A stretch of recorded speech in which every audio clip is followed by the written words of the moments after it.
Hey, good morning. Yes, it is. It is Wednesday, May 29th. Right? Yeah. So hopefully everybody's doing great.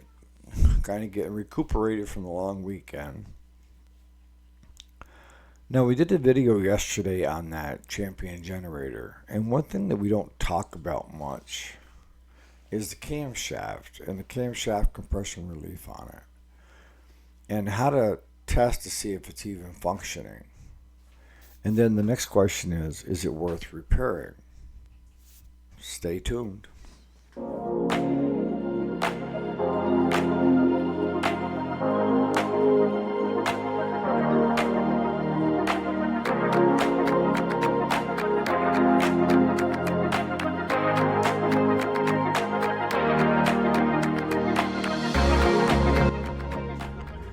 All right, welcome back. My name is Eric, if you didn't already know that, and this is the weekday, Monday through Friday, where we talk about things related to business, small engine repair.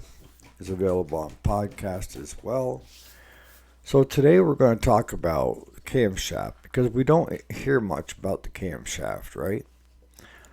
And the biggest reason that you don't hear a lot about the camshaft is most often the case the customer is not willing to pay for the time to replace it.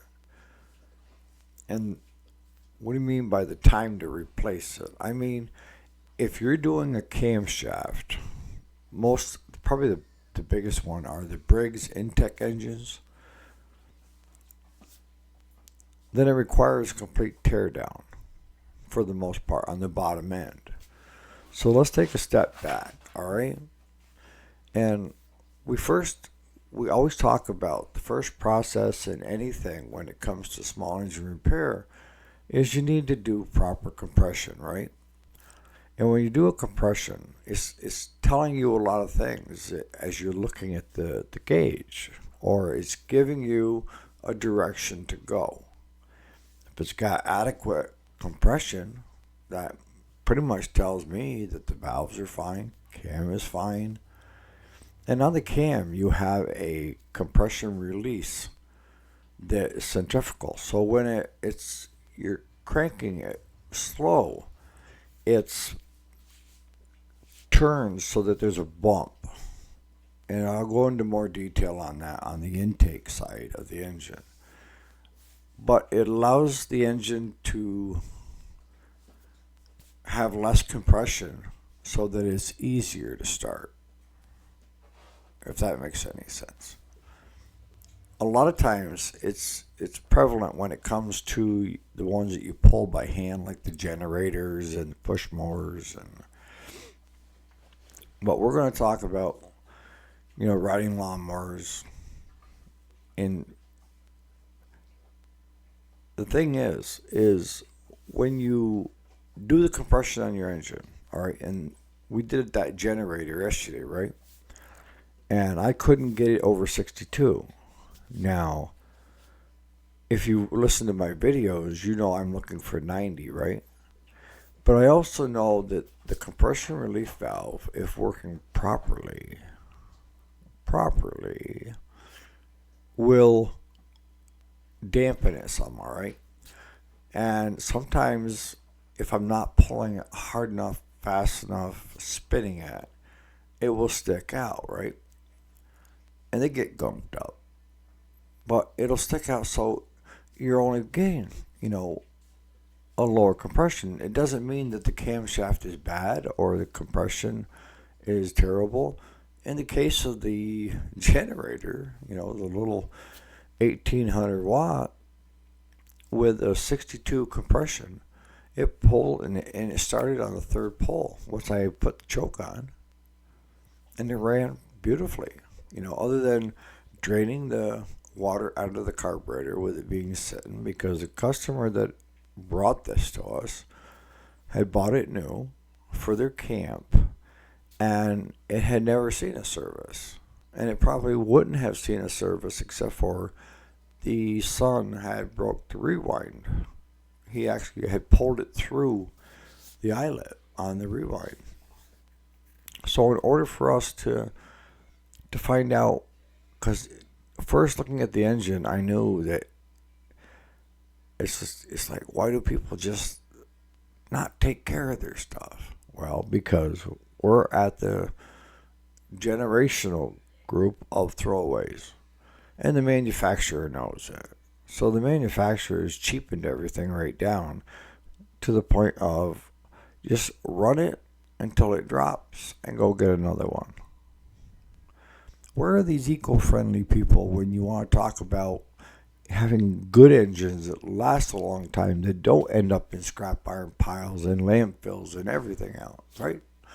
But that's off my little pity paddle stool here. So we're looking for, 90 or above.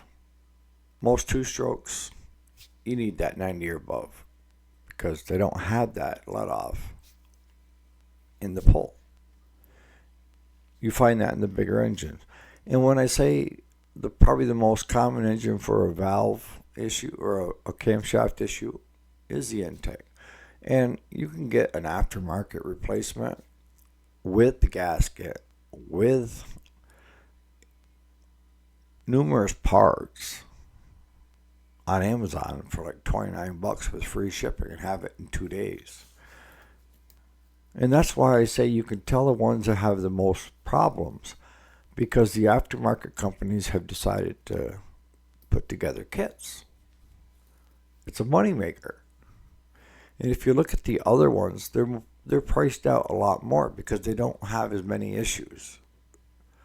And I was talking to a friend of mine the other day, and he said that just trying to get OEM camshafts from Briggs is hitting up against a back order.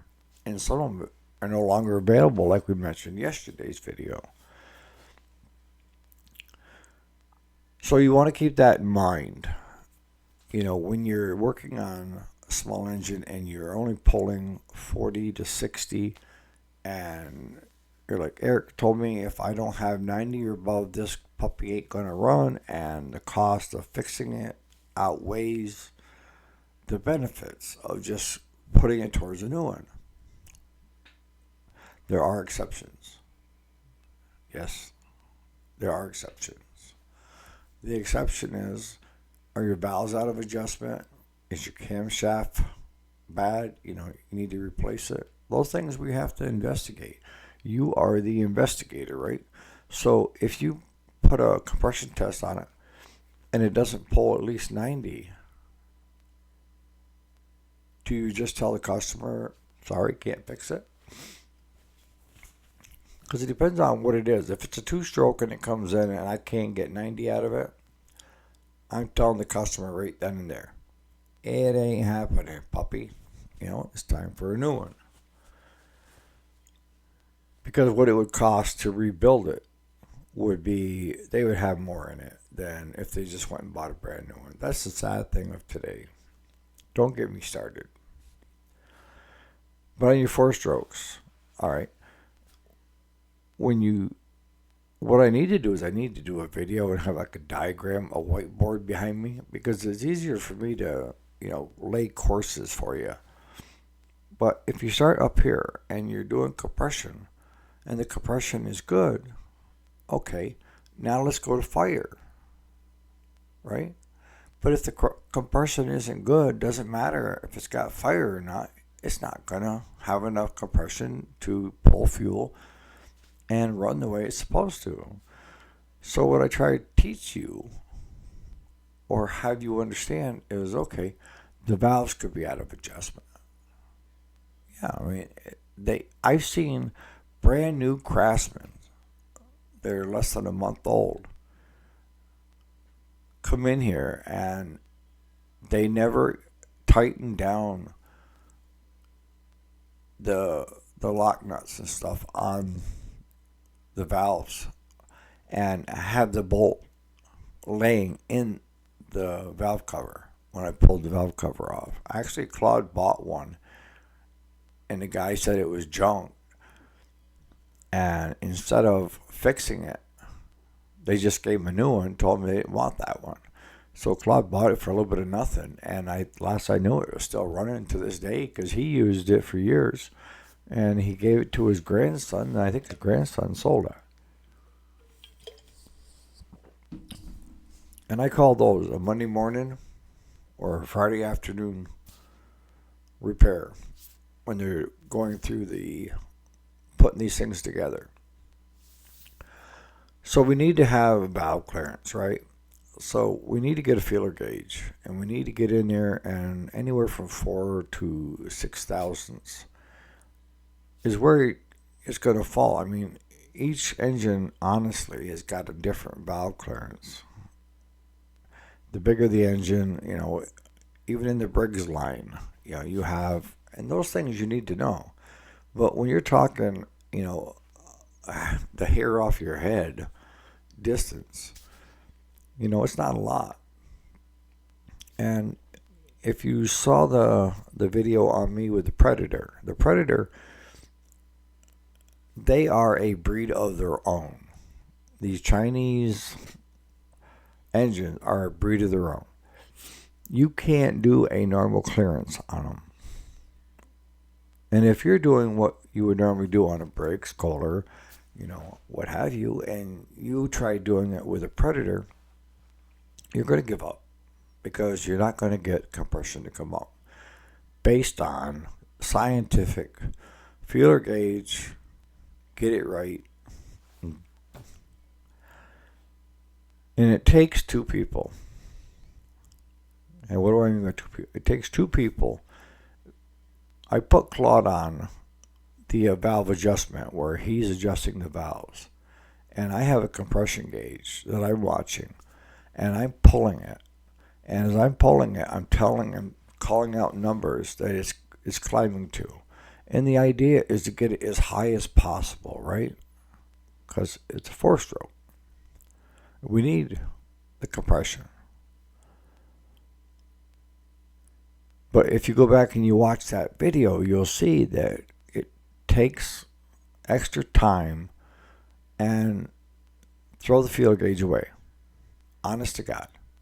Just start adjusting, and as the pressure PSIs come up, you're shooting to get it as high as possible.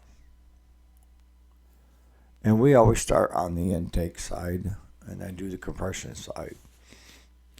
Once you can get them both close, that's when you have to keep going back and forth and playing with the Predators. With the Briggs and Kohlers and all that, pretty much field gauge will get you in there. Get you close enough to have it run right. Now, if you're doing that, then that means you got the valve cover off, right? So one way to tell if your cam, the compression release, is working properly is on the intake side. When you do top dead center and you're bringing it around, and that comes out to the intake, when it comes out so far, you'll see a little bit of a bump on the valve itself. And that's telling me that since it's not being spun fast enough for centrifugal force to bring it, where it needs to be to take the compression stroke off, I should see that. If I'm not seeing that, then a lot of times your cam is bad. Now, is it worth taking the time to replace the camshaft? It depends. It really depends. Depends on your customer, level of skill. If you do it step by step, it's not that hard to replace the camshaft. But here's the thing. You need to dissect it, all right?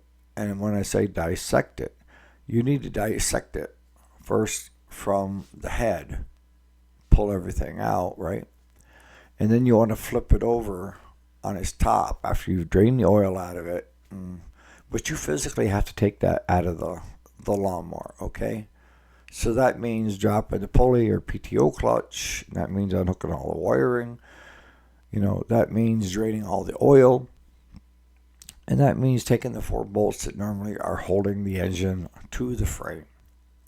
because you can't do it in frame. You have to get it out because the whole bottom half of the engine has to come apart.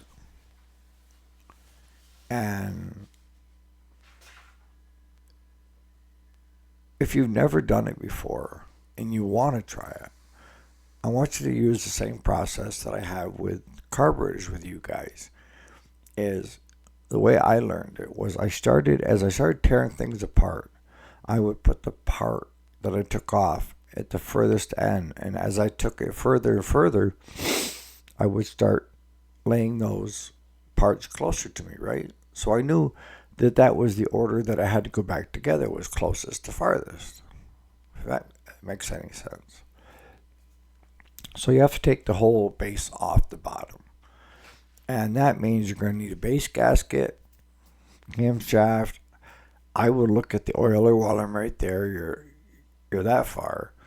And a lot of times there's a cover usually with 3 bolts on the bottom of that engine that the oil pump drops out.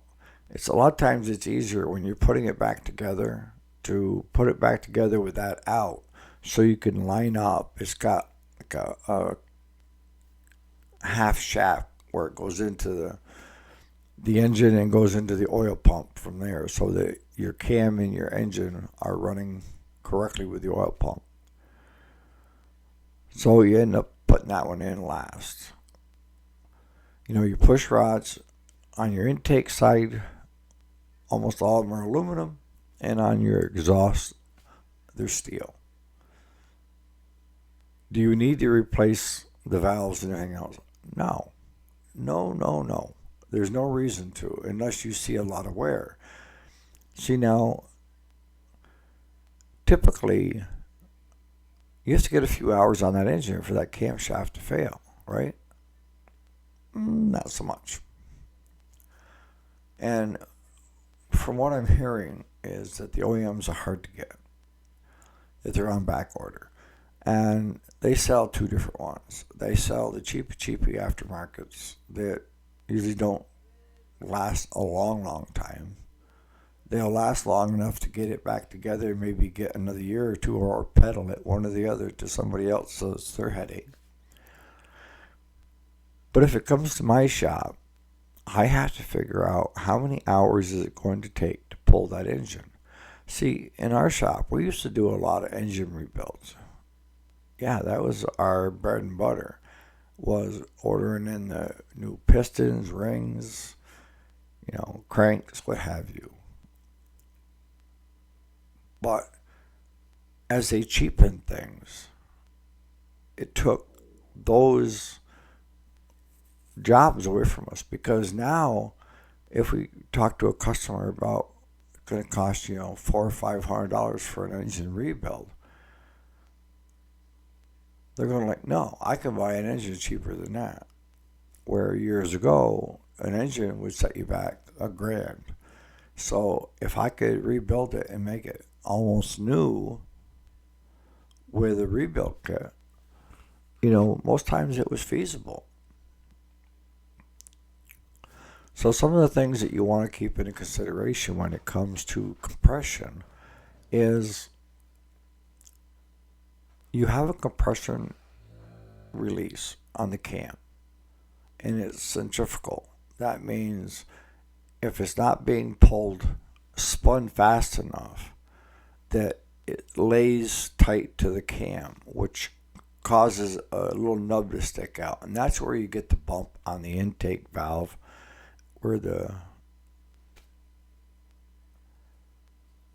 and once it starts spinning up, that opens up, and then it allows better compression because it's not allowing that to bump that little bit to make it easier to start. All right. So I want you to keep in mind that if you're working on 2 strokes, 90 or above, they'll run at less. I had a 2-stroke weed eater yesterday I was working on. I could get it to fire up, but I couldn't get over 65 pounds PSI on it. Will it run? Yeah, but it's not going to run that well, and it's just tired out. The guy's had it for 17 years. He loves it. So I'm going to start wrapping this up. If it's on a two-stroke and you're not getting at least 90, then you need to have that conversation with the customer. Because most of your trimmers and, unless you're commercial grade saws, it's not worth fixing. Because it just, for the time it takes me to fix it for you, it's not feasible. But if you're a do-it-yourselfer, that's something else, because your time is worth something. But it's a great way to learn, and you have just your parts. You don't have a labor bill on it, and that keeps the cost of the rebuild down. And the way I look at it, you guys that are saying, well, I don't know if I really want to, because I may screw things up. You can't make it any worse. It is the best thing. But it's just a simple lay things out as you're going. Now, 4-stroke, you're going to have that compression relief on the cam. So the faster it spins, it'll start opening up, right? And if you don't have at least 90 psi on a 4-stroke, you have to look at it and say, okay, is my compression relief open? Is it causing it to throw low psi? And in the case of the Champion yesterday, that was the case. And if you didn't know that, then you may throw the baby out with the bathwater. But there's numerous things that, I try to get you guys that are trying to learn steps. You start compression first. Compression's good, go to fire. If compression's not good, go to valves. Check the clearance on your valves. Make sure that your intake and your exhaust valves have the proper clearance. The exception is that Predator engine. They will drive you insane, and so will the other Chinese knockoffs. You can't do it conventional way. You really need two guys, and one adjusting while the other one is calling out pressure numbers. And there you can look and see if it's on the intake, the bottom one. The exhaust is where the muffler comes out. The intake comes on the other side, all right? But typically it's the bottom one. It's always the bottom one on small engine. But on your intake is where you're going to see that bump coming through the stroke. You will just see a little bump, and that means that your pressure relief, compression relief valve is working properly. If you don't see that bump, that tells me it's probably going to need a new camshaft with that compression relief on it. All right, they all come with it. The exceptions are like generators and that. Sometimes they get kind of gummed up stuff where that compression relief isn't letting go so that it can build compression, so you're not seeing it if you pull it 4 or 5 times fast. But once it starts, it swings it right out there because it's got more centrifugal force, right? It's working properly. It's not kicking out when you're trying to pull on it to see what your compression is. So on that note, you guys have a great day. Any questions or comments? Maybe something that you guys that you've done camshafts and stuff. What do you look for to see if a camshaft is bad? And is it that big of an issue? I think it is with the Briggs Intech issues. Yeah, they're well known for camshaft issues. You tell me, is it worth tearing that motor completely out of that lawnmower, busting the bottom end open, replacing the seal, gaskets, cam, and a few other odds and ends? Tappets while you're right there is a smart move, but it can get expensive. For a Briggs Intech, you're talking less than $30 for the parts. It's the time it takes. And I'll tell you, folks, I've seen where they didn't have electric PTO. I've seen the pulleys. You would spend 3 to 4 hours just trying to get that one pulley off because it's never been off before. Same thing with PTO clutches. They're almost like welded to the bottom shaft of the engine. All that's got to come off. All the electrical's got to come off. The oil's got to be drained out of that puppy. And you need to break the bottom end, put it all back together, put it back into your lawnmower, get everything all hooked back up, and that takes time. So let me know what you think. So on that note, you guys have a great Wednesday, and we'll see you here bright and early tomorrow morning. Thanks again for watching.